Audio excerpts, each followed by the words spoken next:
Hay un monito, no sé si lo ven, comiendo banano. Yo creo que era por aquí, la verdad. Todavía no me sé estas calles. Ya, y si quieren pueden hacer doble clic en la pantalla de Prabhu Madhava Krishna para que no se les corte el audio, para que puedan seguir mirando el video. Monito.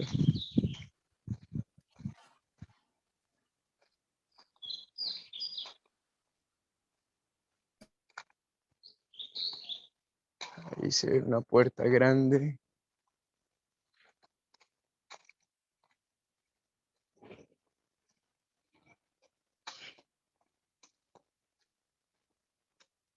Vamos a ver si está abierta. Ah, no, esa es la entrada a un templo. Estoy perdido.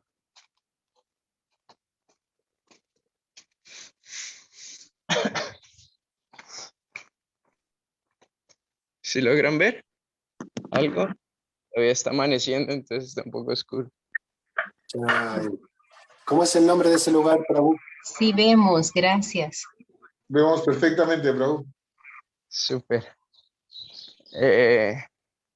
Creo que esta área todavía es Keshigat. El Keshigat es el lugar donde Krishna mató al demonio Keshi. Y en esta zona, que es donde está Yamuna Kunya, es un lugar en el que, como Brindavan se volvió un centro de espiritualidad, ¿no? Muchos reyes a la orilla del río Yamuna construyeron ghats o, como decir, balnearios y puertos. Entonces, de hecho, Yamuna Kunya era el balneario de unas princesas.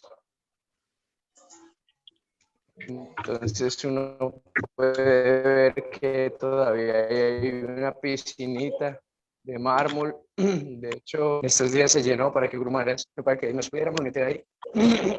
Y hay por debajo hay un área donde el agua también corre, o corría en ese momento, porque ahora el Ganges se alejó. Perdón, el Yamuna.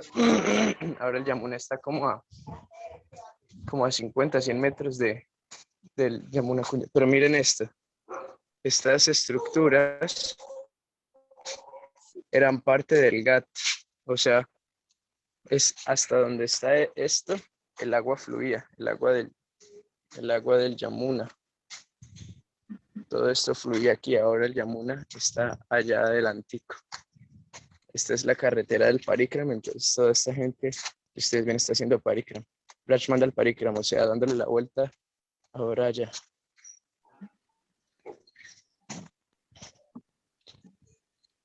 Entonces todo esto eran las estructuras del GAT. Ya, hermoso, Prabhu. Entonces dentro de Yamuna Kunya están también como los lugares, como las piscinas privadas de las princesas y los lugares donde se cambiaban la ropa, ¿no? Las vacas, un montón de vacas hoy.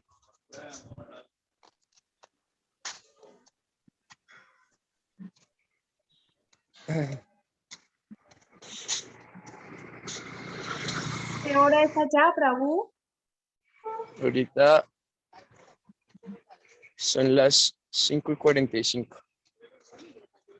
Ay, gracias. Krishna. Hare Krishna. Este es el templo de Militala. Este fue el árbol de Militala, del que Guru Maharaj saca los Militalas para nosotros. Wow, qué lindo. El árbol donde Mahaprabhu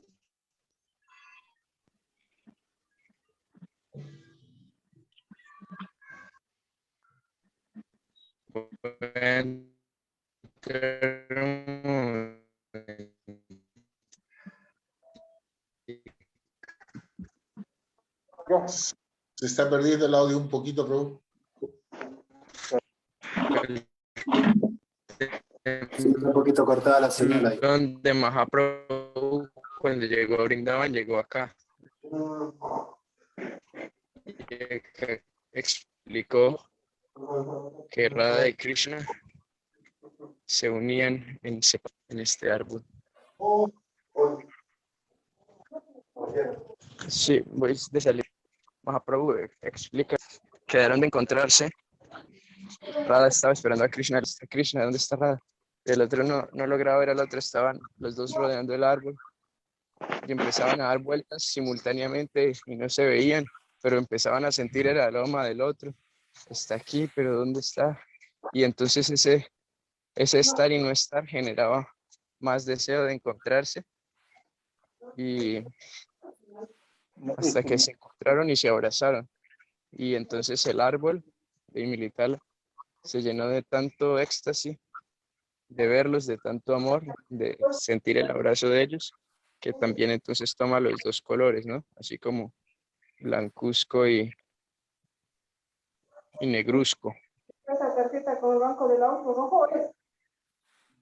Y aquí está nuestro Yamuna Kunja.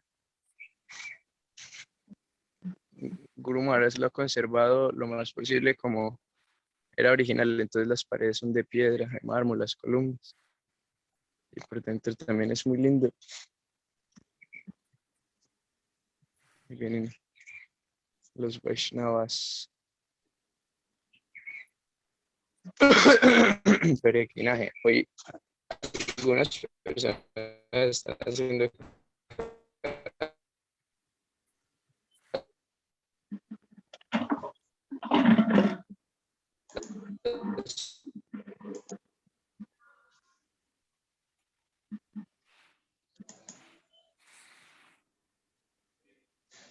Viraj Govardhan, Guru Parampara, Imlitala. Este le llaman Mahaprabhu Imlitala. Parece que está con los dos brazos levantados bailando. Y aquí abajo, es que no se ve, está muy oscuro. Pero ahí abajo son donde les digo que son los balnearios, o donde las popis se bañaban, las princesas.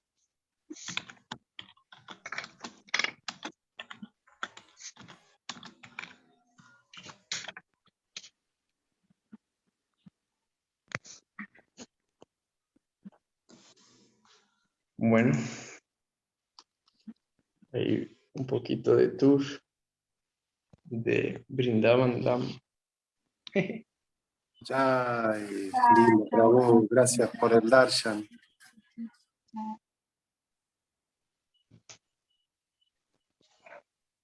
Sí, muy, muy lindo estar acá.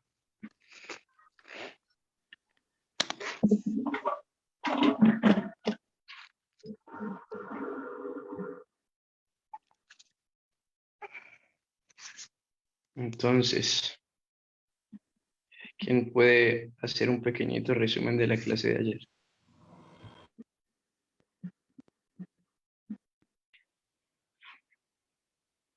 Haribol. Sí, Haribo. Bueno, puedo decir como un pequeño resumen. Por favor. Bueno, en la clase de ayer se habló mucho sobre el alma, que es energía espiritual. Se dijo que hay dos tipos de energía, la energía material y la energía espiritual. La energía material se dijo que no tenía conciencia, que era temporal, que no tenía conocimiento y no tiene felicidad y es inerte. Se dijo que la energía espiritual tiene conocimiento, es eterna, tiene bienaventuranza y por ende estos conceptos espirituales no existen en el plano material. Pero sí tenemos la tendencia a buscarla y a relacionarnos con ese estado. Se dice que síntoma de la existencia del alma es la conciencia. Cuando hay conciencia se sabe que hay alma. Si no hay conciencia tampoco hay alma.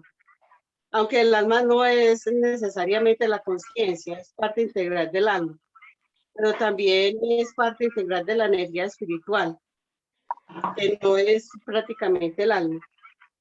Bueno, se dice que en sí el alma espiritual es una partícula individual de energía espiritual, y en la cual es diferente a la energía material y que está compuesta de Satchitananda, es llena de eternidad y conocimiento, bienaventuranza. Que la conciencia es el síntoma de la existencia del alma.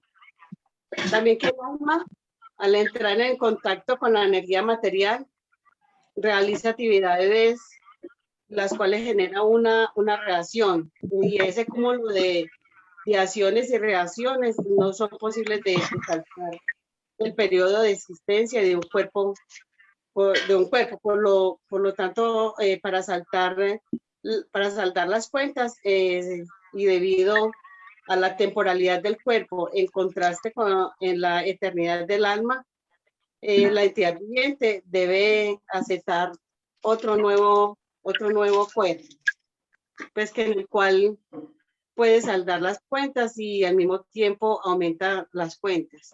Ahí me quedé un poquito como un sabor, Prabhu, porque ahí dice, se dijo que entra a saldar las cuentas el alma y también al mismo tiempo aumenta las cuentas, para que me haga el favor y me explique en un momento esto.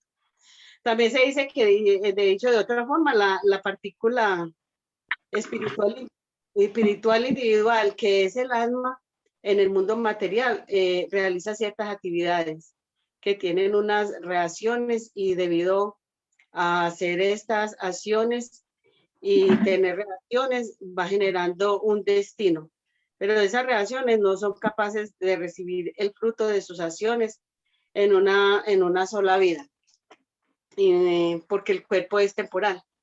Se dice también que el alma la entidad viviente, que el karma es la acción y la reacción, y que la reencarnación es el cambio de cuerpo para poder seguir el ciclo de karma. Todos esos 3 puntos es lo que se llama la rueda del samsara, que quiere decir, si es un círculo, por ende, en esta rueda del samsara es donde empieza la vida y al mismo termina la vida. Donde empieza, ahí mismo termina la vida. Ya. Muchas gracias, Marica. Muy bueno. Muy buen resumen. Perfecto. ¿Alguien más tiene algo que agregar? Me parece que todo quedó súper bien resumido. Pero si alguien quiere agregar algo más, bienvenido sea.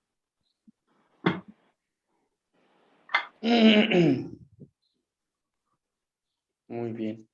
No, entonces aquí donde dice, en el pequeño resumen que se hizo, el cuerpo, que la entidad viviente debe aceptar un nuevo cuerpo en el cual puede saldar las cuentas y al mismo tiempo aumentar las cuentas. No sé, entonces ahí no entendí, de que como ahí en un stand-by. Sí, mira, por ejemplo, tú tienes en el banco 1.000.000 de pesos.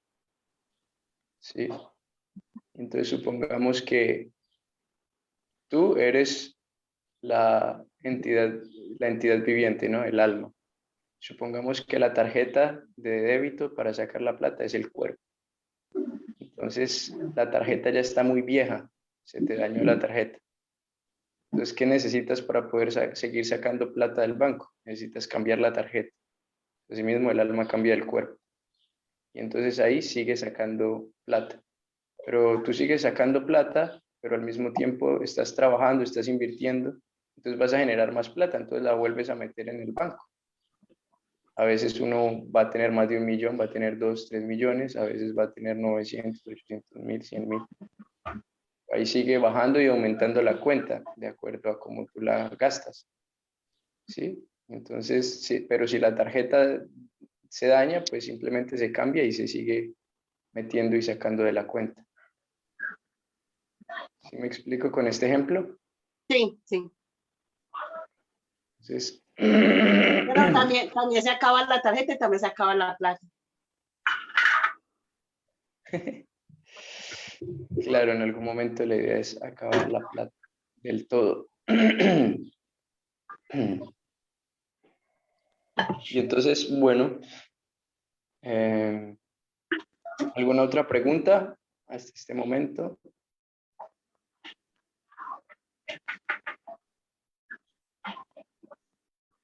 A ver, yo quiero preguntarle a Olga Rodríguez. Olga Rodríguez.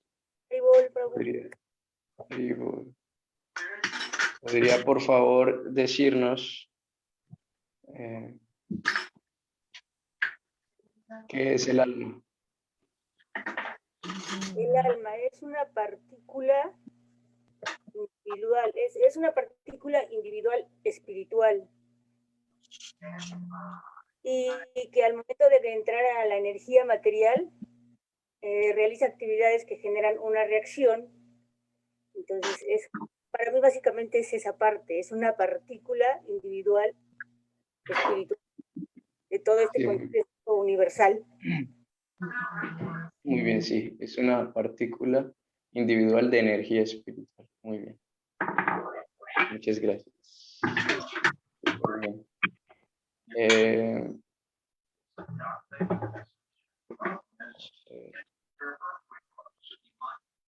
Vamos a preguntarle a Guadalupe.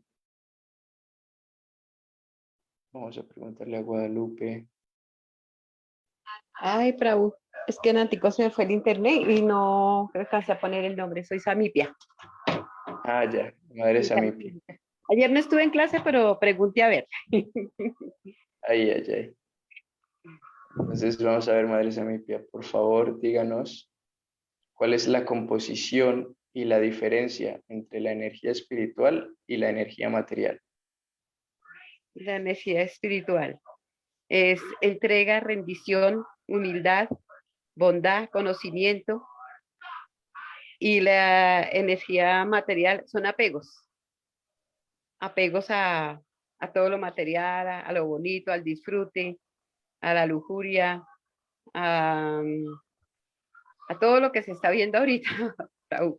Todos los apegos de lujos, de cosas materiales, de querer abarcar más, de tener más.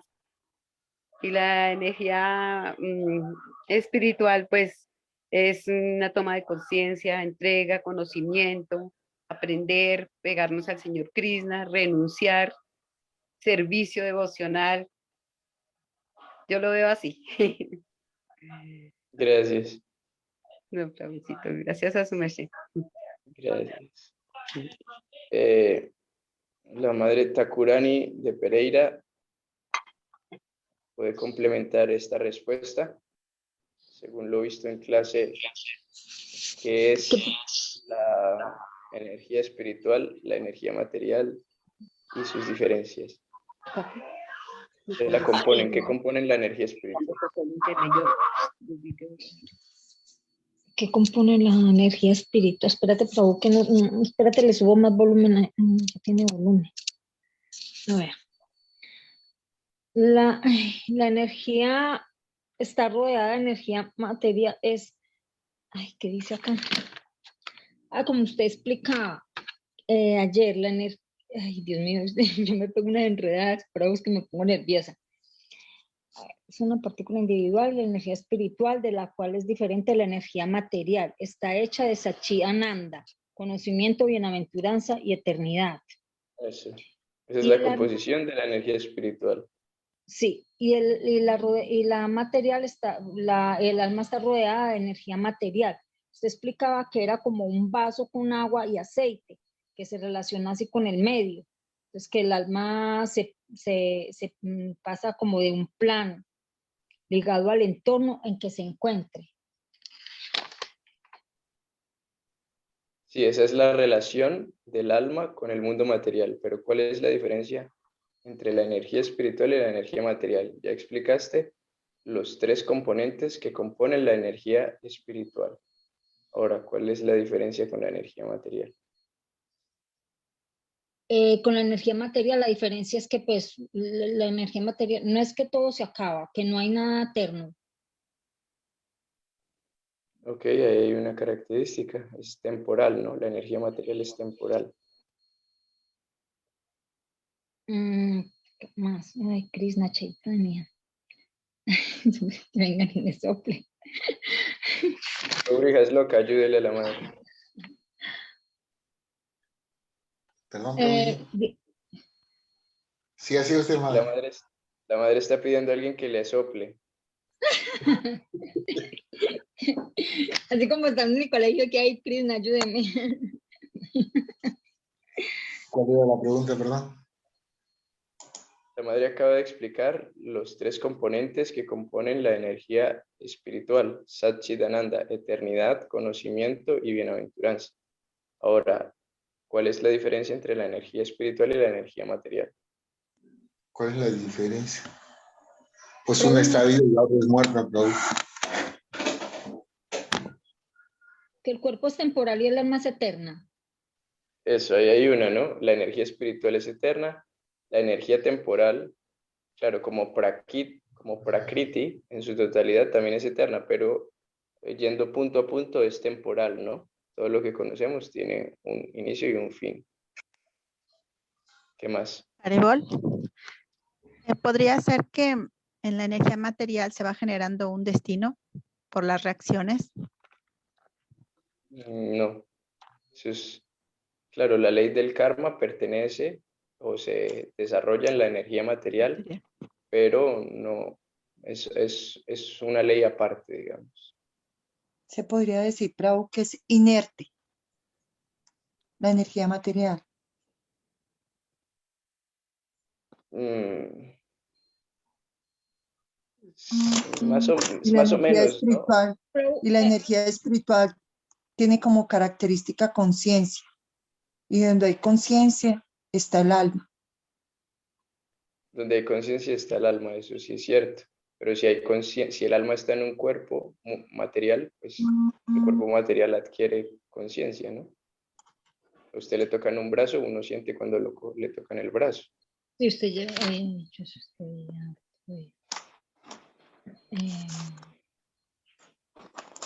¿cuál es la diferencia? El alma es inmutable. La energía material cambia constantemente. Es Claro, inteligente. eso es lo que acabamos de mencionar sobre eternidad y temporalidad. Aquello que es Sí. eterno se mantiene. Pues lo leímos en un verso del Bhagavad Gita, ahí mismo dice, los videntes de la verdad han concluido que de lo eterno, el alma espiritual, no hay cambio, y de lo temporal, el cuerpo, no hay permanencia. Esto lo han concluido del estudio de la naturaleza de ambos. Entonces ahí hay una diferencia, ¿no? Una es temporal y la otra es eterna.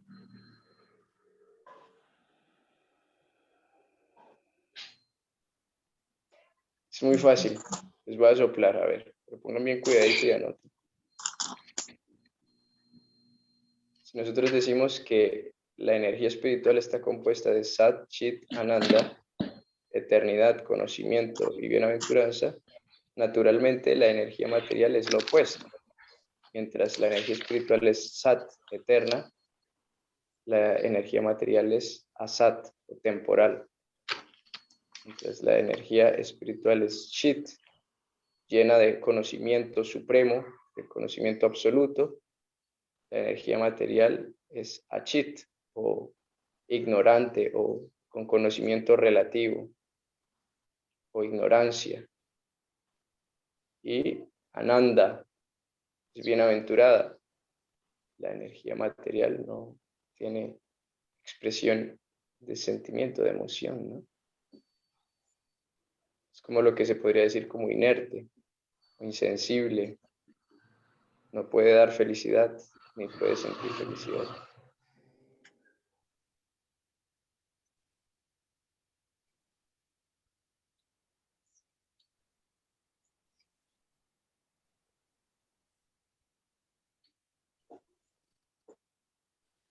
Entonces ahora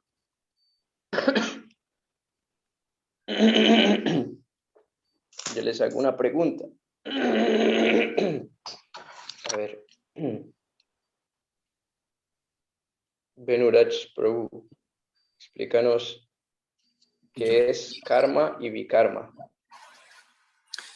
Bueno, a ver si entendí bien. Karma se refiere más a lo que es como una actividad de disfrute, ¿verdad? Como algo que si yo hago una actividad y tengo un resultado, pero no necesariamente es algo malo, entre comillas, ¿no? Igual karma significa rueda de actividad, ¿verdad? Yo hago una acción y tengo una resultante. Vikarma quiere decir que si hay algo que yo no debo hacer e igualmente lo hago, voy a tener una reacción mucho más fuerte. Y el vikarma se refiere como, usted había puesto un ejemplo de alguien que tiene mucho dinero pero está muy enfermo. Entonces, en pocas palabras, si la persona tiene dinero, tiene como un buen karma, pero tiene vikarma porque está muy enfermo y había cometido algunas actividades que como resultado le traen ese sufrimiento extra, ¿verdad?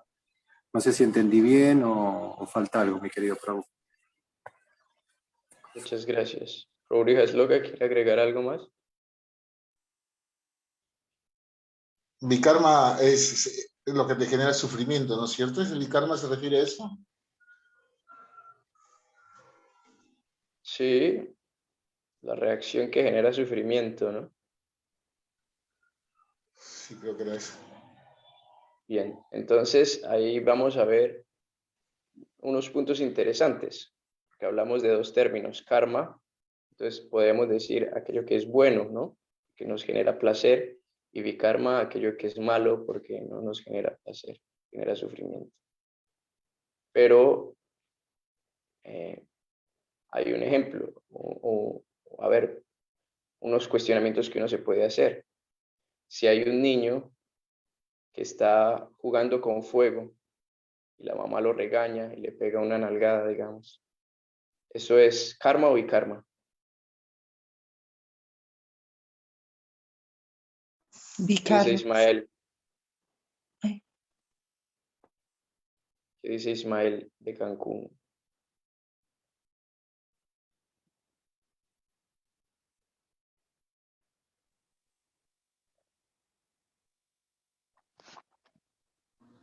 No te escuchamos. No te seguimos escuchando.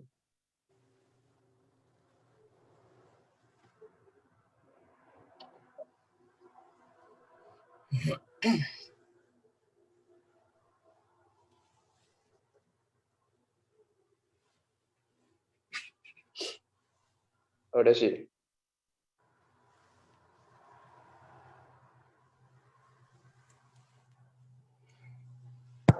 ¿Ya me escucha? Sí. Ok, es que lo tenía apagado. Pues ya dijeron pues dijeron vikarma, pero a mí me llegó a la mente primero karma, pero pues yo no sé si apenas estoy entendiendo, yo no sé. Está bien, muchas gracias. Sí. ¿Quién dijo vikarma por ahí? ¿Quién? Vikarma acción es como negativa, como algo negativo. Y karma causa efecto, que nos lleva a un destino. Ese causa o efecto nos lleva a un destino. Nos educa. Claro, uno ve la ley del karma. La ley del karma es como la ley de acción y reacción, pero se le da el término de karma a aquella reacción que nos genera disfrute, y se le da el término de vikarma a aquella reacción que nos genera sufrimiento. Ahora yo estoy poniendo el ejemplo. Hay un niño que está jugando con fuego y este niño, la mamá lo regaña, le grita, le pega una nalgada y le dice ya que jugar con eso. Ese niño está teniendo un karma o un vikarma. Pues igualmente tendría que ser un vikarma, ¿no, Prabhu? Se Igualmente puede tendría ver que ser como una un acción bikarma correctiva. porque de pronto el niño se sintió triste, se sintió regañado, ¿no? Pero por el otro lado, Yo creo que es un karma. el regaño fue una expresión del amor de la mamá por cuidarlo y le evitó de que se quemara. Si se hubiera quemado, el sufrimiento sería mucho peor, ¿no? Cierto. Entonces, ¿era bueno o era malo el regaño? Pues en términos planos Era bueno. es bueno, claro, pero en términos planos que le Pero va a para llevar el niño, sufrimiento, claro. el niño le generó el sufrimiento. Reverencias, pero era bueno, es karma. Hombre, es una acción correctiva, claro. Le va a hacer bien. Esa acción tuvo una reacción. Entonces uno se da cuenta que si, por ejemplo, un niño le pega a otro niño más pequeñito y entonces después viene el hermano del niño pequeñito y le pega al otro, entonces ya aprendió, uy, yo no debería pegarle a los niños porque después me pegan a mí. Entonces, ¿es karma o es vikarma? Karma. Eso es bikarma. Ahora, una persona le gustan mucho los dulces y se pone a comer muchos dulces y se enferma. Entonces después dice, no, yo no debería comer tantos dulces. ¿Esto es karma o vikarma? Es una reacción que genera sufrimiento, bikarma. Vikarma. Pero ahora aprendió a cuidar mejor su salud, ¿no? Prabhu, Karma. Haribol, ¿puedo hacer un comentario? Sí, por favor. Man.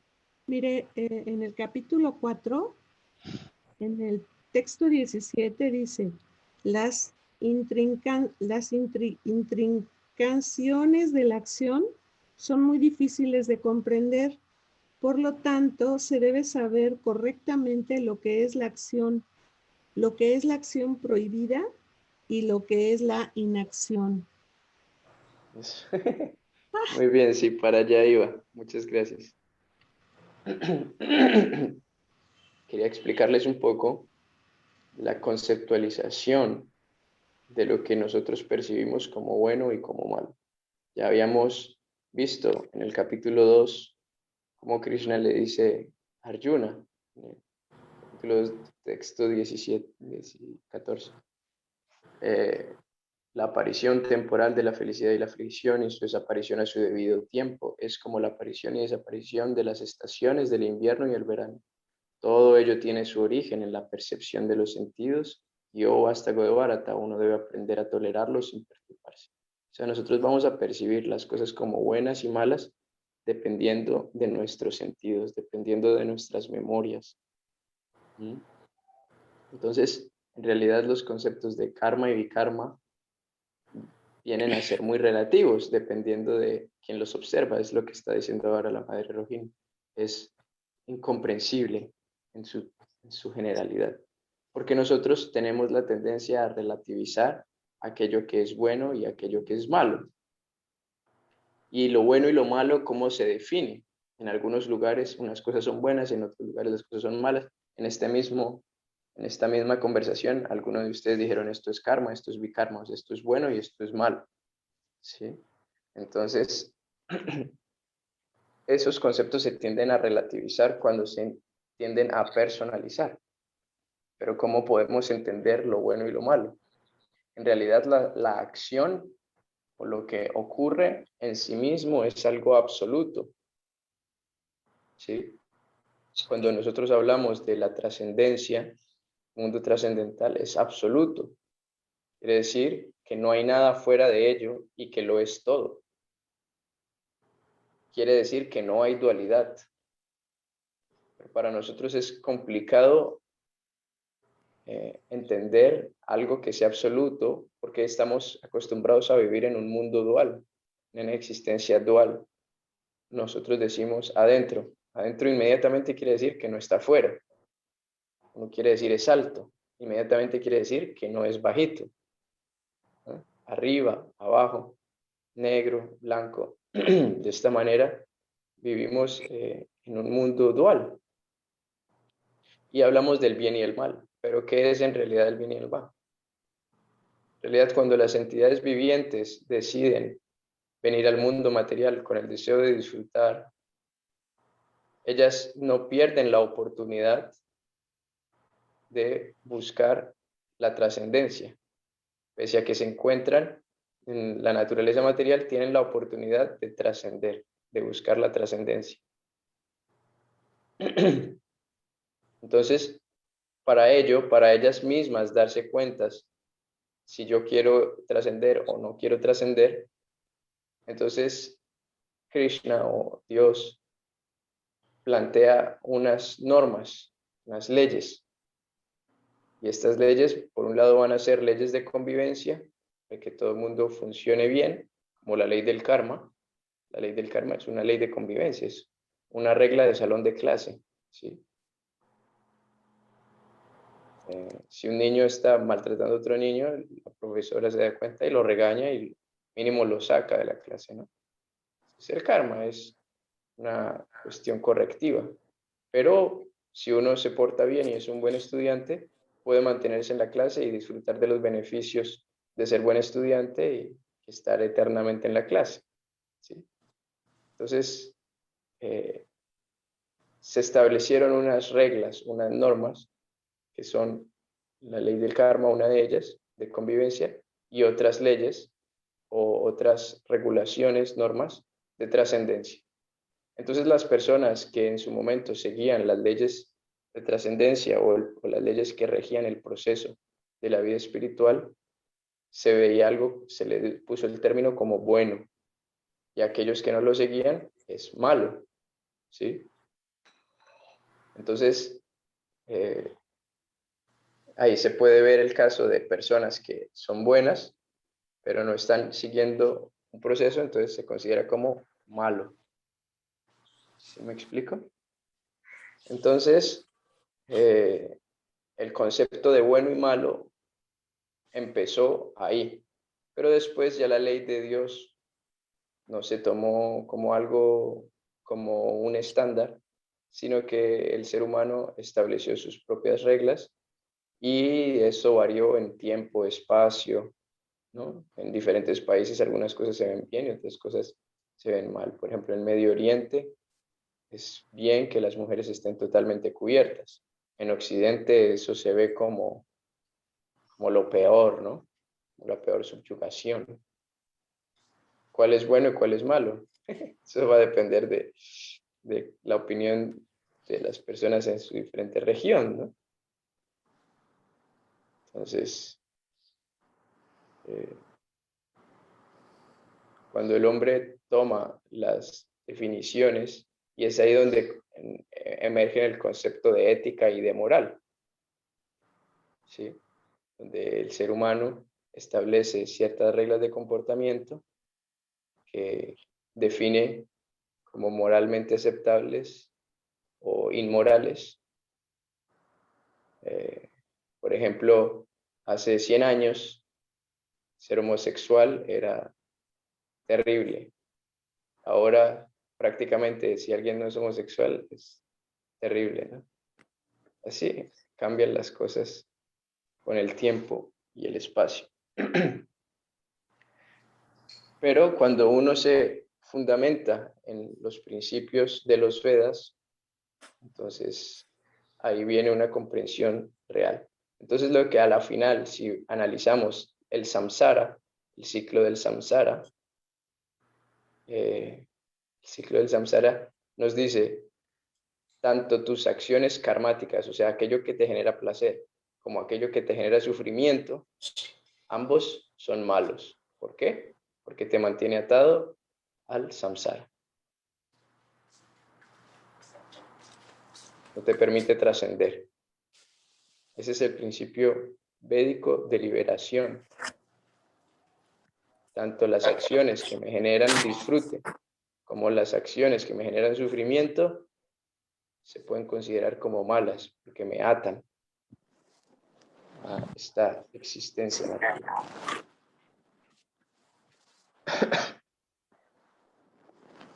Entonces, empezamos capítulo 4. ¿Hasta aquí alguna pregunta?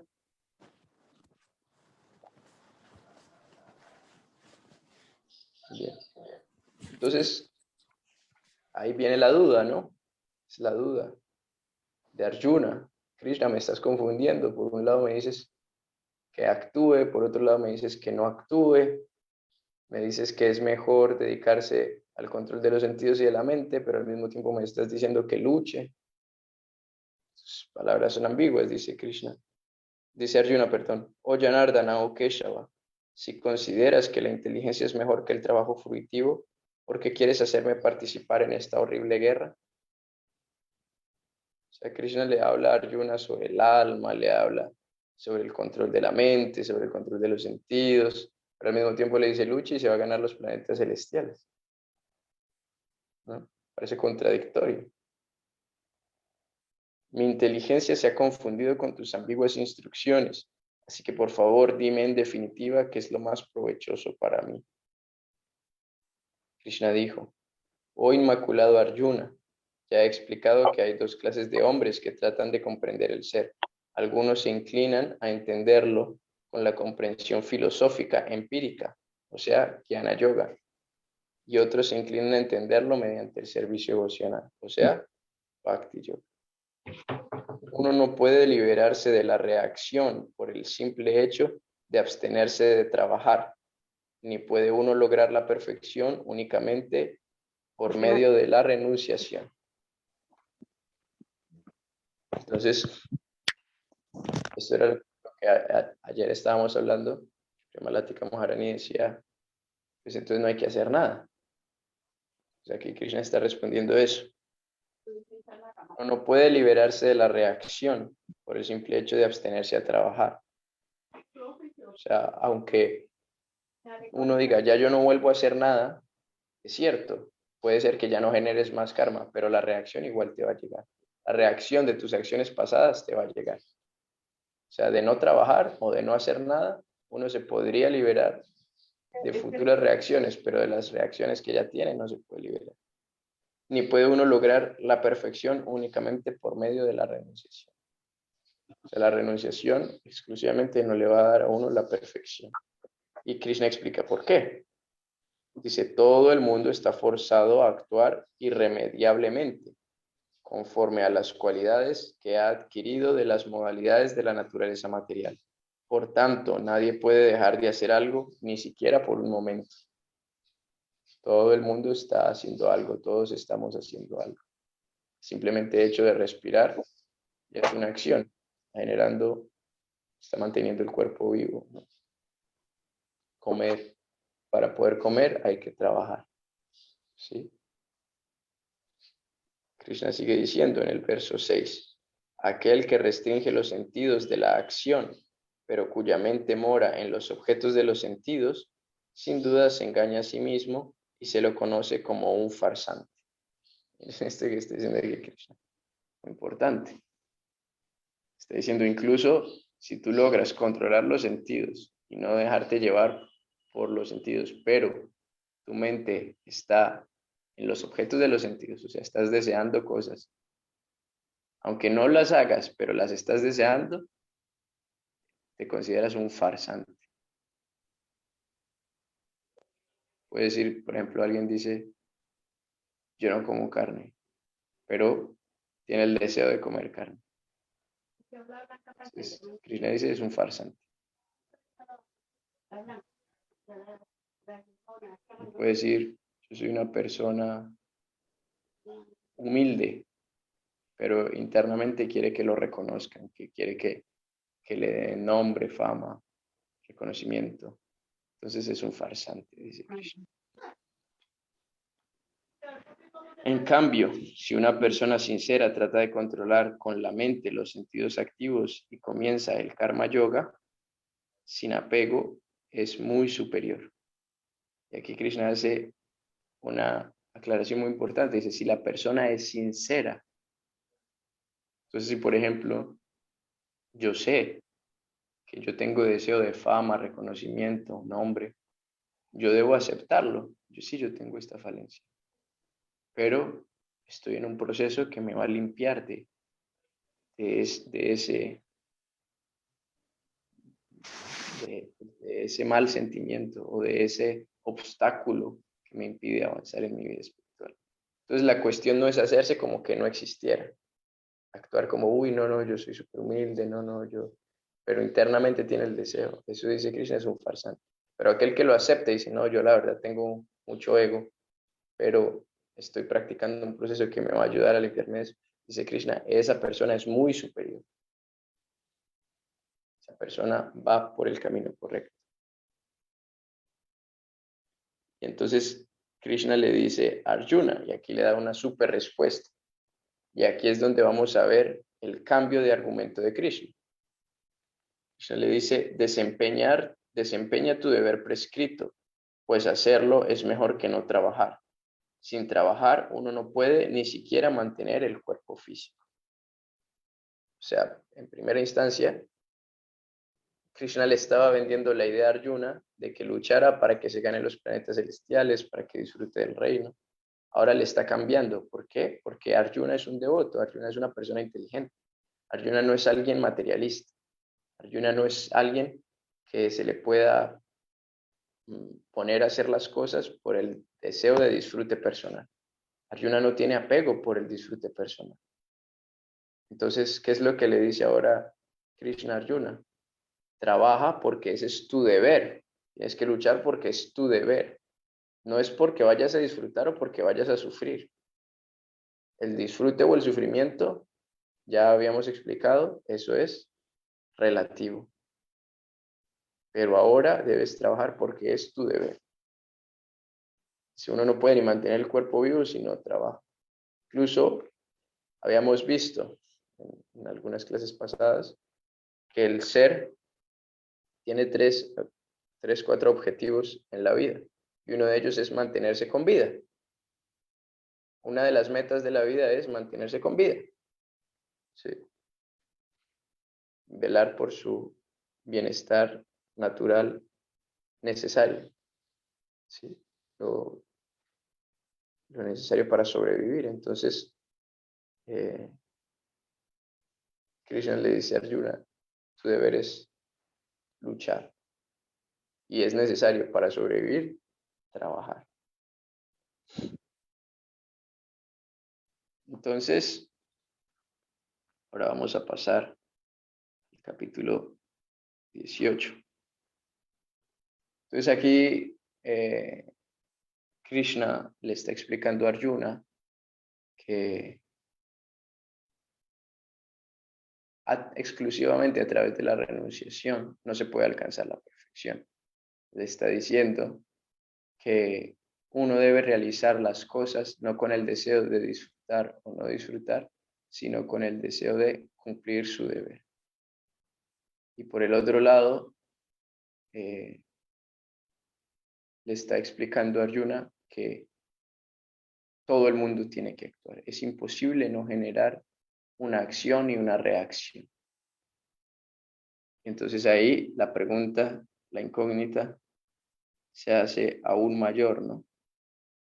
Si es imposible dejar de actuar, entonces ¿cómo nos liberamos del ciclo de karma, de samsara? Si todo está generando siempre acción y reacción.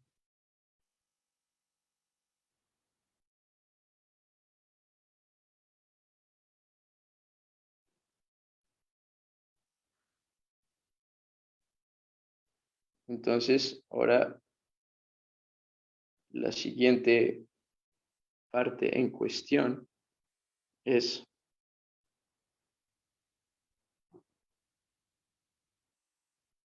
el capítulo 18. Arjuna le pregunta a Krishna. Krishna le acaba de decir a Arjuna que a través de la renunciación no se alcanza la perfección. Entonces Krishna le pregunta a Arjuna. Arjuna le pregunta a Krishna, perdón. Oh tú el de los poderosos brazos, deseo entender el propósito de la renunciación, Tyaga, y la orden de vida de renuncia, Sannyas, o destrucción del demonio Keshi, amo de los sentidos.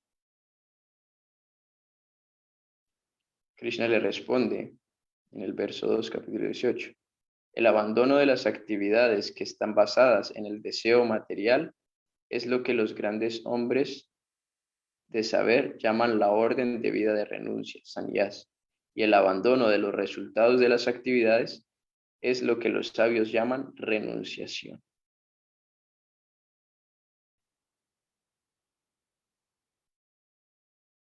Entonces, sannyasi significa aquel que abandona las actividades para la satisfacción de sus sentidos.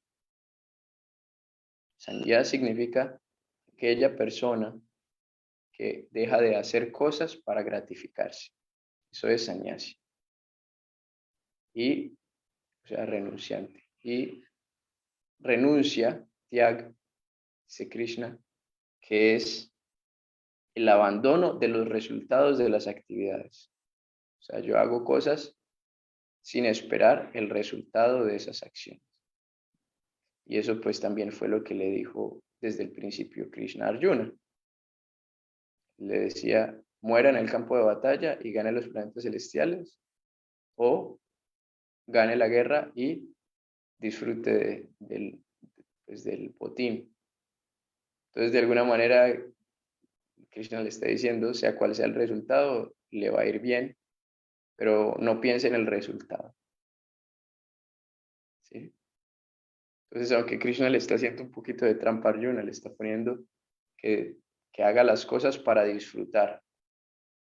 Pero como ve que Arjuna es en realidad un sannyasi, aunque Arjuna es un príncipe, es un rey, nosotros podemos decir por esta definición que Arjuna es un sannyasi, porque él no está trabajando o él no está haciendo las cosas para su propio placer, para su propio disfrute. A él las riquezas del cielo, el disfrute de los planetas celestiales o el disfrute del botín, para él no tiene importancia. Entonces, Krishna profundiza en el tema para explicarle a Arjuna por qué es que debe luchar. Porque Arjuna no lo puede convencer con cosas materiales. Arjuna ya está desapegado de las cosas. Y eso es algo que también nosotros debemos entender y aplicar en nuestra vida. Pese a que nosotros nos encontremos en diferentes posiciones como casados, estudiantes, jóvenes, viejos, lo que sea, todos podemos ser sannyasis. Todos deberíamos ser sannyasis, todos deberíamos practicar tyaga, renunciación. ¿Y eso qué es? Es no trabajar o no hacer cosas para gratificarme en mis propios sentidos y no esperar o no estar apegado al fruto del resultado de las acciones.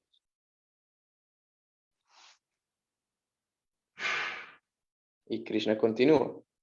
Algunos eruditos declaran que todas las clases de actividades fruitivas se deben abandonar como algo malo, mientras que otros sabios sostienen que los actos de sacrificio, caridad y penitencia nunca se deben abandonar. Entonces este también es un punto muy importante. Nosotros estamos hablando del karma, estamos hablando del ciclo del samsara.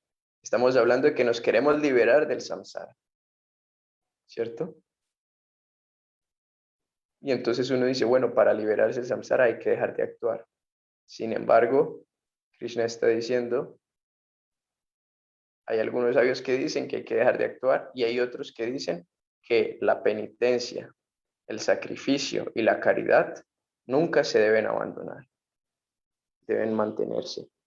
O el mejor de los bharatas, oye, ahora mi juicio sobre la renunciación. Oh tigre entre los hombres, en las escrituras se declara que la renunciación es de 3 clases. Los actos de sacrificio, caridad y penitencia no se deben abandonar. Dichos actos se deben llevar a cabo. En verdad, el sacrificio, la caridad y la penitencia purifican incluso a las grandes almas. Esto que está diciendo aquí Krishna es muy importante. Uno podría pensar, si yo ayudo a alguien, voy a generar karma. Entonces mejor yo no ayudo a nadie para que no generar karma. Aquí Krishna está diciendo, el sacrificio, la austeridad y la penitencia perdón, la caridad, la penitencia y el sacrificio son cosas que siempre se deben realizar. En el siguiente verso dice Krishna, todas esas actividades se deben ejecutar sin apego y sin ningún resultado, sin esperar ningún resultado. Oh hijo de Prita, se las debe ejecutar como una cuestión de deber. Esa es mi opinión final. Entonces aquí Krishna está dando el punto cómo uno puede realizar esas acciones liberándose del karma, liberándose de la reacción. Y es algo muy sutil, y solamente se puede lograr a través de mucha práctica. Nosotros estábamos hablando anteriormente, si yo le doy un plato de comida a alguien, yo voy a recibir ese plato de comida de regreso. Eso es karma. Ya sea en esta vida, en otro momento, en lo que sea, ¿sí? Pero dice Krishna aquí, eliminar el karma no significa que entonces yo ya no dé plato de comida. Eliminar el karma significa que ahora cuando yo voy a dar el plato de comida, lo voy a dar sin apego a un resultado. Lo voy a dar simplemente como una cuestión de deber. Sentir que es lo que tengo que hacer. Pero es algo muy sutil, porque en el momento uno, si no tiene la mente y la inteligencia entrenada, uno puede hacer algo sin esperar nada, pero al rato espera algo. Por ejemplo, viene una persona a la casa, uno la atiende, uno no espera nada de la persona se va feliz, todo bien. Pero después uno va pasando por la casa de la persona y uno esperaría que me invite porque yo lo invité. Ahí ya no hay una cuestión de, si yo espero que ahora me inviten porque yo lo invité, aunque en el momento yo lo di sin ninguna intención, pero ahora yo estoy necesitado, yo ahora tengo hambre y entonces yo voy a buscar a esa persona esperando que me ayude porque yo la ayudé, quiere decir que ahí toda mi actividad de sacrificio o de caridad quedó arruinado. ¿Por qué? Porque ahora yo estoy esperando algo.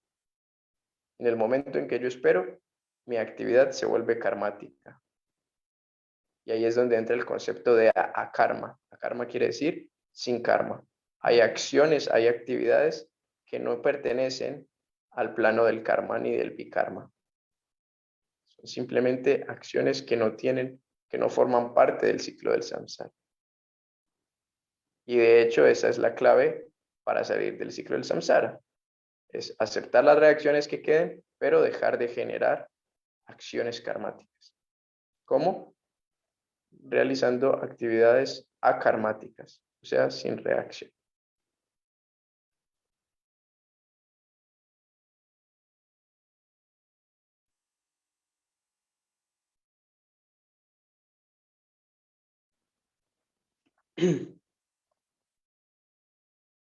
Nunca se debe renunciar a los deberes prescritos.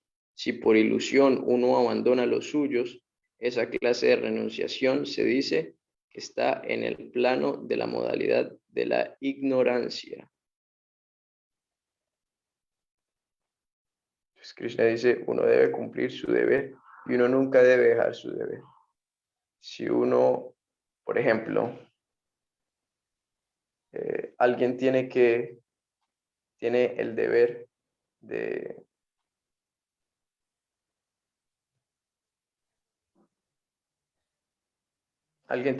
de mantener su hogar, tiene una linda familia, tiene una buena esposa, tiene buenos hijos, son personas con las que podría practicar vida espiritual, pero dice, no, yo voy a renunciar a esta familia para dedicarme a practicar mi vida espiritual. Eso es falsa renunciación, dice Krishna.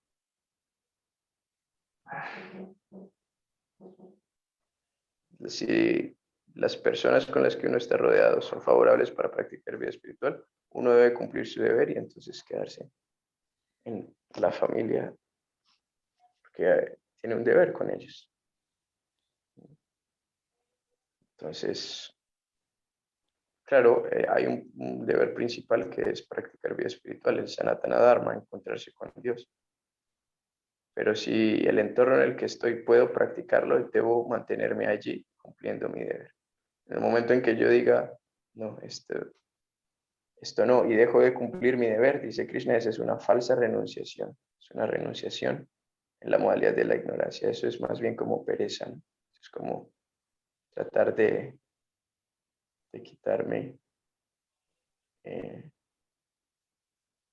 un peso de encima, cuando en realidad la vida espiritual significa aceptar más compromisos. La vida espiritual significa más bien aceptar más compromisos, más responsabilidades, no tener tiempo para uno, significa entregarse totalmente. En el momento en el que yo digo que quiero dejar cosas para tener más tiempo para uno, claro, esto es gradual, ¿no? Cada quien en su propio nivel, en su propio proceso va a irlo desarrollando, pero uno nunca debe dejar su deber, y eso es lo que le está diciendo Krishna a Arjuna. Arjuna está diciendo, incluso Arjuna le dijo, esto ya lo leímos, yo prefiero irme al bosque a meditar, yo prefiero irme al bosque allá con los sabios, con los sadhus, antes de tener que matar aquí a mis abuelos y mis tíos y mi familia. Pero lo que le está diciendo Krishna a Arjuna es, no, su deber es luchar. Usted es un guerrero, usted tiene que pelear. Vaya y luche. Entonces así uno debe entenderlo, ¿no? Hablo con inteligencia.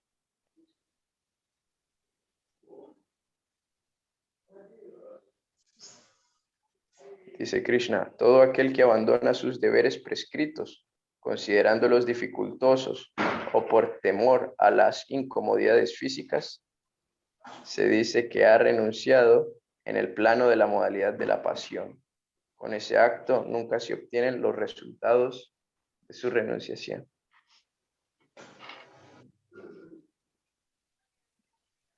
Si una persona renuncia porque le parece muy difícil el trabajo que le corresponde, el deber que tiene, entonces esa persona está renunciando en la pasión y dice Krishna, no va a tener el resultado de su renunciación. O Arjuna, cuando uno ejecuta su deber prescrito únicamente porque tiene que hacerse y renuncia a toda relación material y a todo apego al fruto, se dice que su renunciación está en el plano de la modalidad de la bondad.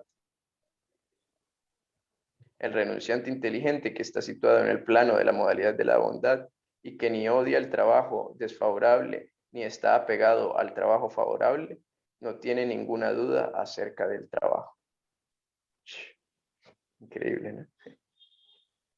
Muy bueno que está diciendo Cristo. Entonces uno no debe tener ni aversión ni apego. El renunciante verdaderamente acepta lo que le toque hacer. Cuando hablamos de renunciante no es solamente un sannyasi. Claro, esto es un buen parámetro para los sannyasis, pero todos nosotros debemos ser sannyasis. Arjuna es un sannyasi y es un hombre casado y es un guerrero, un príncipe, pero él es un sannyasi. Nosotros tenemos que aplicar eso también a nuestras vidas. Primeramente, buscar lo que es ser un renunciante, o sea, no trabajar para el disfrute de mis sentidos, no estar apegado al fruto de mis acciones y no renunciar por ilusión, pensando, uy, sí, no renunciar porque es muy difícil realizar la tarea que me toca y por el contrario, aceptar todo lo que me llegue, sea agradable o desagradable, desfavorable o favorable, aceptarlo y cumplirlo como una cuestión de deber, sin apego al fruto. Eso es un verdadero renuncia. Entonces nosotros tenemos que en nuestra vida ponernos a pensar cómo puedo ser un verdadero renunciante, qué cosas estoy haciendo para la gratificación de mis sentidos, cómo puedo paulatinamente irlo disminuyendo, qué deberes estoy dejando de hacer porque no me gustan, pero que yo sé que tengo que hacer. ¿Qué deberes debo yo desapegarme también? ¿Y qué errores en mi mente puedo tener que me impiden ejecutar mi deber? Entonces, de esta manera, uno debe autoevaluarse.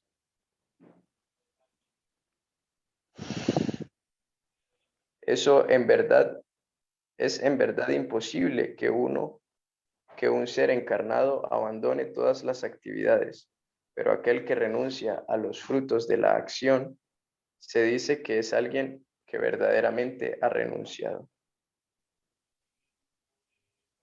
O sea, uno no puede abandonar las actividades, pero uno sí puede abandonar el fruto de la acción. O sea, el resultado de las cosas. Para aquel que no es renunciado, las tres clases de frutos de la acción, lo deseable, lo indeseable y lo mixto, se devengan después de la muerte. Pero aquellos que están en la orden de vida de renuncia no tienen esa clase de resultados que padecer o disfrutar. Pero bueno, este punto ya lo vamos a dejar para la siguiente clase porque se vuelve un poco extenso. Así que hasta este punto, ¿alguna pregunta, comentario? Prabhu, entonces, si es para aceptar más obligaciones, es correcto. Es decir, el señor Chaitanya renunció a su familia, en realidad él estaba casado, ¿verdad? Cuando él tomó sannyas, él estaba casado y estaba feliz, y era una buena familia, era querido. Y él quería mucho también a su esposa, era muy afortunado, entonces. Claro, lo que pasa es que el señor Chaitanya es Dios mismo, ¿no? Y detrás de cada una de las acciones del señor Chaitanya, no debe estudiar el Chaitanya Charitamrita. Cada una detrás de las acciones del señor Chaitanya hay un porqué. Entonces, ¿quién era Vishnupriya en su vida pasada? ¿Quién era Sachimata en su vida pasada? ¿Por qué ocurre esto? Todo está explicado ahí. Eso por un lado. Por el otro lado, es cierto, Mahaprabhu estaba bien, pero hay un acontecimiento que ocurre muy en especial. Es que cuando Mahaprabhu empieza su movimiento de Sankirtan, él antes era un intelectual, era un profesor, un maestro de sánscrito. Incluso sus explicaciones eran a nivel lógico, no eran ni siquiera bhakti. Cuando él vuelve de Gaya después de haberse iniciado con Ishvarapuri, toda su forma de ver, toda su forma de explicar, todas sus lecciones eran enfocadas en bhakti. Y él inicia el movimiento de Sankirtan. Pero muchos lo criticaban. Y aquellas personas que no se pueden rendir al señor Chaitanya no pueden obtener su misericordia. Entonces el señor Chaitanya dice, para verdaderamente que las personas se rindan, eso se puede lograr a través de, o más fácilmente, si lo ven a uno como un sannyasi. O sea, Mahaprabhu se da cuenta que las personas respetan a los sannyasis simplemente por el color de su ropa, por su posición. Alguien ve un sannyasi y eso todavía es real aquí en la India. Aquí en la India va un sannyasi por la calle o va a una aldea, a un pueblo, y todo el mundo le hace reverencias. Le tiran agua, le ponen flores, es una cosa increíble, es bellísimo. Yo he vivido la experiencia aquí. Simplemente incluso por el color, yo ni siquiera soy sannyasi y a uno lo quieren atender como un rey. Y entonces Mahaprabhu dijo, esas personas que se rinden, esas personas que tienen atenciones, esas personas que son humildes ante alguien superior, tienen más facilidad para poder practicar vida espiritual, para poder recibir este proceso. Pero como casado, la gente no está, difícilmente está teniendo esa visión, esa disposición, esa renuncia. Entonces, el señor Chaitanya decide tomar sannyas para favorecer a la generalidad de la población. Vamos a ayudar. Pero eso ahora en Kali Yuga no es así. Y eso en Occidente tampoco es así. En Occidente se ve un sannyasi y es como una persona común y corriente. La gente no tiene el respeto. Más bien lo ven como un loquito con esa ropa, de esa manera, ¿no? Entonces, no es necesario, ¿no? El sannyasi también es una posición distinta. Y Prabhupada lo explicó en sus cartas. Había un devoto, hay dos cartas muy famosas de Prabhupada respecto a este tema. Había un devoto que se había casado hace 2 años y le dijo: Prabhupada, yo quiero ya dejar mi hogar y renunciar. Y Prabhupada le dijo: ¿a qué vas a renunciar si no tienes nada? Primero tenga hijos, cuida a su esposa y en unos años se casa, ¿no? En unos años renuncia. Y hay otra carta donde el devoto también estaba casado y quería renunciar. Le dijo: Prabhupada, quiero renunciar. Y él le dijo: ¿por qué va a renunciar si usted tiene una muy buena esposa? Ella es una devota muy buena y con ella puede practicar vida espiritual. Renuncie más bien a su ego y quédese en la casa. Porque ese era un tipo de renunciación de facilidad. Porque claro, también en ISKCON en ese entonces el sannyasi recibía muchos beneficios, ¿no? Entonces, ¿quién no quiere ser sannyasi? Que lo adoren, que lo adulen, y además no tengo que trabajar para mantener a otro, ni tengo que aguantarme la cantaleta de la mujer.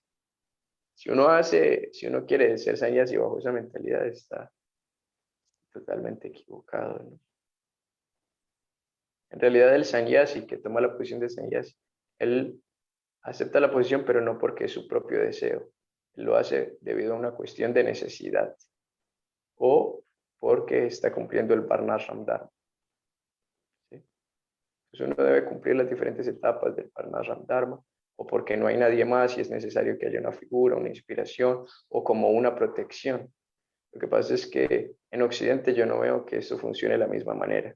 Aquí en la India, ser un sannyasi es una protección, porque las mujeres van a respetar, se van a mantener alejadas, ¿no? La gente siempre está mirando, entonces también el sannyasi no puede tener posesiones, tiene que ser muy renunciado. Pero en Occidente no es así. En Occidente no se entiende, no es parte de la cultura. Más bien, ser sannyasi es hasta peligroso en Occidente. Se vuelve uno muy atractivo, entonces la gente quiere darle fama, reconocimiento, se enamoran, le dan plata. Eso es diferente. Entonces, hay que poder entender bien los conceptos, ¿no? Pero la invitación ahora para todos nosotros es que nos volvamos sannyasis, que optemos por la orden de vida de renuncia, por la renuncia, tyaga y sannyas internamente en nuestro corazón. Sea cual sea la posición en la sociedad que ocupemos, debemos procurar ser sannyasis en nuestro corazón. Eso quiere decir no trabajar para el disfrute de los sentidos y no buscar el resultado o no estar apegado al resultado de las acciones. Eso sí. El mismo Prabhupada. Prabhupada, Bhaktivedanta Swami Prabhupada, a él le tocó una vida de casado muy dura. A él lo echaron de la casa, su esposa lo echó de la casa cuando le dio cólera. Y la esposa misma le vendió el Bhagavad Gita, que él mismo había traducido, que él mismo había explicado, para comprarse una tetera, un té. Los devotos ni siquiera toman té. Pero él se mantuvo ahí hasta que ya cumplió cierta edad, ya sus hijos crecieron, estaban grandes y ahí renunció, ¿no? Bhaktivinoda Thakur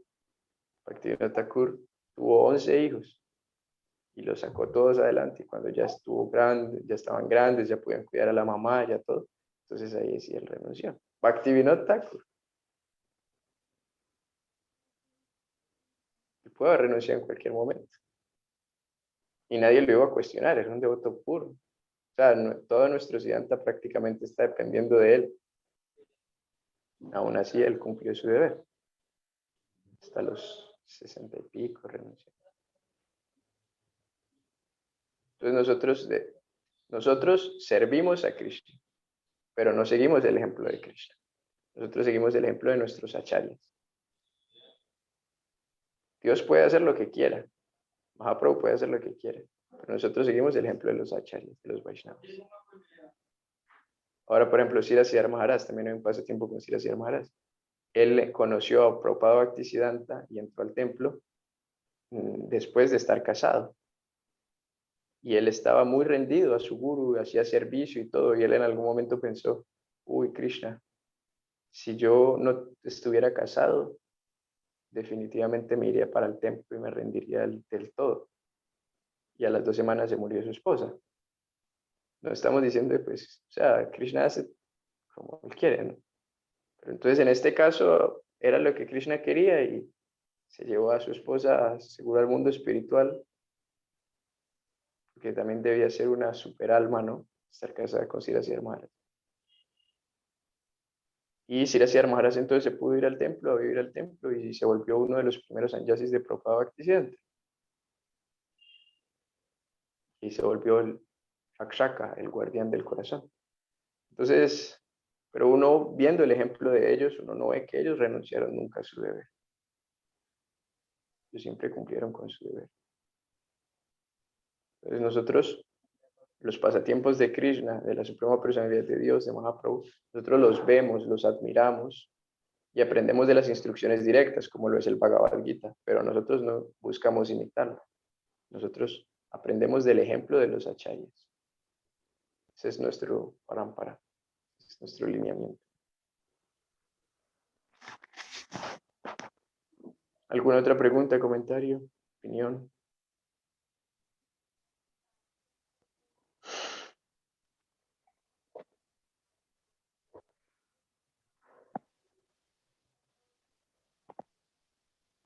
Prabhu Madhava, por favor, que me explique un poquito más lo que quiere decir el Parnas Samramba, algo así dijo. El Parnas Ramadharma.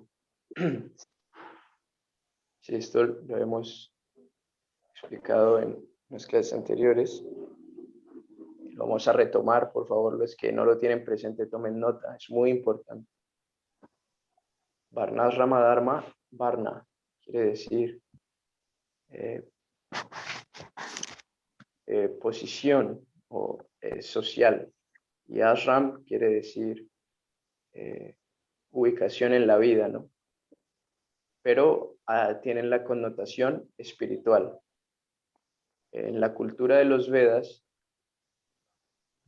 la sociedad debe estar encaminada en, obviamente, cumplir con las necesidades básicas de la sociedad, pero también de practicar vida espiritual. Porque se entiende, como ya lo hemos comentado, la existencia humana, el cuerpo de vida humano, existe para practicar vida espiritual, para conectarnos con la trascendencia. Entonces, hay 4 varnas, son posiciones sociales. Vaishya, Sudra, que son las piernas de la sociedad, que permite que la sociedad avance. ¿Sí? O sea, son los trabajadores, los obreros. Los obreros, ellos trabajan y sirven a las castas superiores, pero ellos son los que producen y ellos no reciben una ganancia, no reciben un salario, pero reciben lo que necesitan para vivir. Normalmente viven al cuidado, bueno, de las castas superiores, especialmente de los Vaisyas. Los Vaisyas son la comunidad mercantil. Entonces, ahí se puede ver como un tipo de comunismo, ¿sí? Las personas trabajan, ofrecen su trabajo y reciben comida, vivienda, ropa, educación, todo lo que necesiten para vivir, pero no reciben un salario. ¿Por qué? Porque los Sudras se consideran personas poco inteligentes en la sociedad. Son las personas que si reciben salario se lo van a gastar en mujeres, se lo van a gastar en licor, se lo van a gastar en tonterías, en cosas que les van a hacer daño a sí mismos. No propicio para su vida espiritual. El segundo nivel es el estómago, es los Vaisyas, la comunidad mercantil. Son las personas que alimentan la sociedad. Entonces, en la compra, la venta, la producción, eso se ve como un tipo de capitalismo, ¿no? Pero los Vaisyas tienen 2 principales deberes. Uno es cuidar los recursos, cuidar la naturaleza y la protección de los Sudras y las vacas. Entonces, de esta manera también se logra controlar ese capitalismo, que no sea un capitalismo derrochador destructivo. No, porque ellos sí tienen que producir, tienen que ganar, hacer los mejores precios, todo esto, pero sin destruir la madre tierra, sin matar a las vacas y cuidando a los obreros. Entonces no hay una explotación. Después, la clase superior son la clase administrativa, los reyes, los emperadores, los guerreros, los kshatriyas, son los brazos del cuerpo social. Ellos son los que defienden, los que construyen, los que tienen idea, los que se expanden, los que conquistan. Pero el rey védico, él solamente va a conquistar otro país, otro reinado, cuando ve que en ese reinado no se está cuidando bien la gente. Si se ve que en este reinado no se está cuidando la gente, entonces dice, este rey no sirve, entonces vamos a conquistarlo. Pero no es por una cuestión de ego, de ser más poderoso, de ser el más grande, no. Entonces, y esta casta, la casta kshatriya, es guerrera, lucha, va al campo de batalla. Claro, las guerras también tienen sus reglas, no es como las guerras del medioevo o en la actualidad donde se mata gente inocente, se destruyen las ciudades, no. Las guerras védicas se le dice a la otra persona, lo voy a atacar, entonces veámonos en el campo de batalla, a tal día, a tal hora, llevamos los dos nuestros ejércitos y allá nos damos y el que gana pues gana, ¿no? Y para ellos era un honor aceptar una batalla y era un honor morir en la guerra. Entonces, hay toda una tradición y ahí se ve el concepto monárquico, ¿sí? Se hereda de padre a hijo el reinado, porque de esa manera hay un compromiso de todo un linaje. Y cuando hay honor y cuando hay respeto por la familia, yo estoy interesado en que mi honor y el honor de mi familia se mantenga intacto. Y a los hijos se les educa para que sean buenos reyes, ¿sí? Y por último, la cabeza de la sociedad, que es los brahmanas. Los brahmanas son la gente inteligente, la gente que piensa. Ellos cumplen la función de los educadores, de los consejeros reales, de los médicos, de los sacerdotes. Entonces, es la clase inteligente, la clase que puede tomar decisiones. Cuando el rey no sabe qué hacer, cuando el rey necesita un consejo, entonces llama a los brahmanas. Entonces, los brahmanas se reúnen, ponen argumentos, sostienen las escrituras, diferentes cosas para definir algún punto, y eso es lo que es la verdadera democracia. Porque se ponen argumentos, se discute, se sustenta y se toma la decisión de la mayoría, pero de gente inteligente, no de gente que se deja llevar por sentimentalismos, por publicidad o burros votando por burros, no. No, Entonces, permiso, me interrumpo. Aquí en esta clase vendrían también a estar lo que son los maestros espirituales de la sociedad. eso es, maestros espirituales de la sociedad. Y entonces, hay una característica importante. Los brahmanas viven de la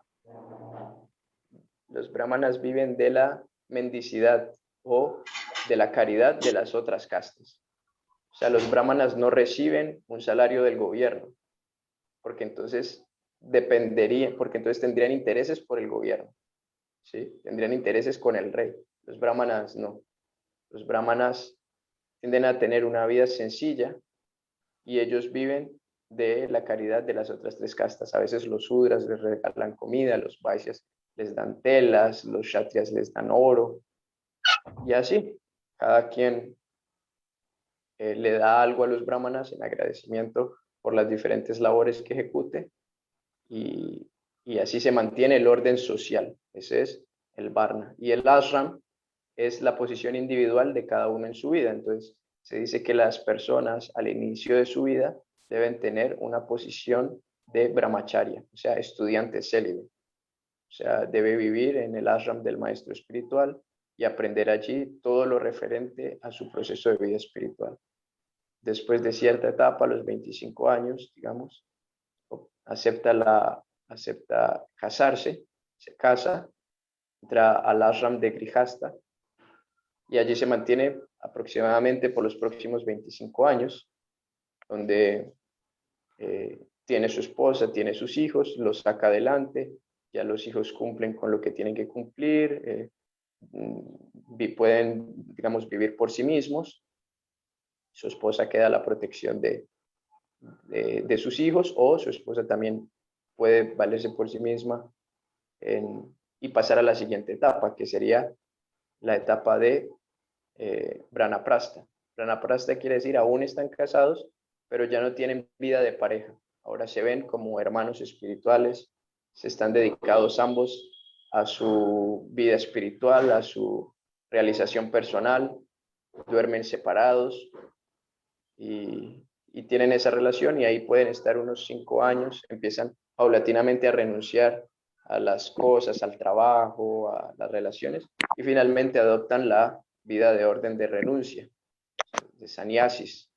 Entonces ya ahí ellos dejan totalmente la casa, dejan totalmente su familia, dejan totalmente su identificación y se dedican de lleno a su vida espiritual.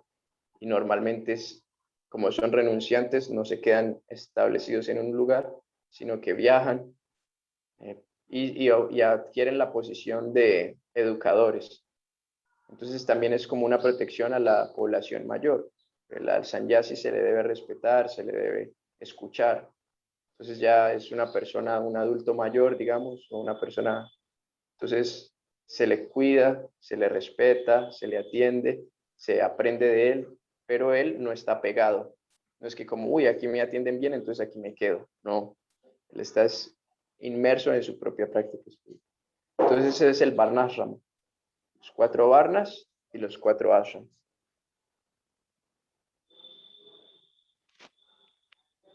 ¿Queda claro? Muchísimas abuela? Gracias, Prabhu. Muy amable, muchas gracias. Ya quedó más claro. Súper. Gracias. Bueno, muy bien, muchísimas gracias. No sé, ¿alguna última pregunta? Tal vez un comentario de la madre Premalática. Se le acabó el internet y estaba pidiendo las tareas para esta noche desde el WhatsApp. ¿Hay tareas, profesor?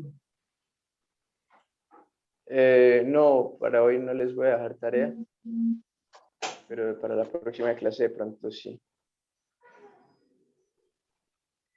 Vale. ¿Alguna pregunta? Aprovechando que el profesor tiene unos minutos más. Madre Kaveri, tal vez. Ismael, Prabhu. Debemos aprovechar. Madre Sanjivani, usted siempre tiene preguntas.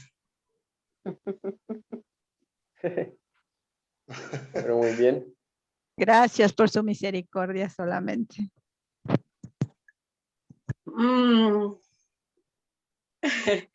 Sí, de pronto quería comunicar con el Prabhu Madama una pregunta personal más fácil. Claro, ahí estamos, ahí está mi número en el grupo de Bhagavad Gita. En cualquier momento se pueden comunicar conmigo directamente. Siempre para servirles. Muchísimas gracias. Y bueno, que tengan linda noche, que tengan lindo resto de semana, feliz fin de semana. Seguimos en contacto. Muchas gracias. Gracias. Súper buenas las clases, muy agradecido. Bonita tarde. Muchas gracias a ustedes. Muchas gracias, muchas gracias. Vamos a compartirnos unos anuncios antes de retirarnos. Sí, como siempre, ya saben, las clases en la mañana de liderazgo espiritual a cargo de esta semana, a cargo del Prabhu Nitai Prabhu. Sí, son muy buenas, ya saben. Seguimos mañana en la tarde con la madre Georgina a las 5 de la tarde con Sanando Ando, súper importante las clases, una manera alternativa y muy linda de vivir la vida. No se olviden de Venuraj Prabhu, los de lunes a miércoles y los viernes a las 6 de la tarde, 1 hora de música para el alma. El viernes en la noche, a las 7 de la noche, tenemos a Prabhu Ascarita con la ciencia confidencial del Bhakti Yoga, parte del curso también de liderazgo espiritual. Y por último, tenemos la promoción del sábado a las 9 de la mañana, se presenta Prabhu Bir Chandra con una masterclass, una clase demostrativa sobre el macrocosmos y el microcosmos, la armonía del universo desde el punto de vista de la astrología védica. Está sumamente buena la clase. Están todos invitados. Les agradezco su presencia y los esperamos mañana, en la mañana y en la tarde como siempre. Que tengan un lindo fin de semana, un lindo jueves y muchas gracias por estar acá. Haribol. Haribol, bonita noche. Gracias. Ya, madres a todos. Gracias. Haribol. Gracias. Haribol.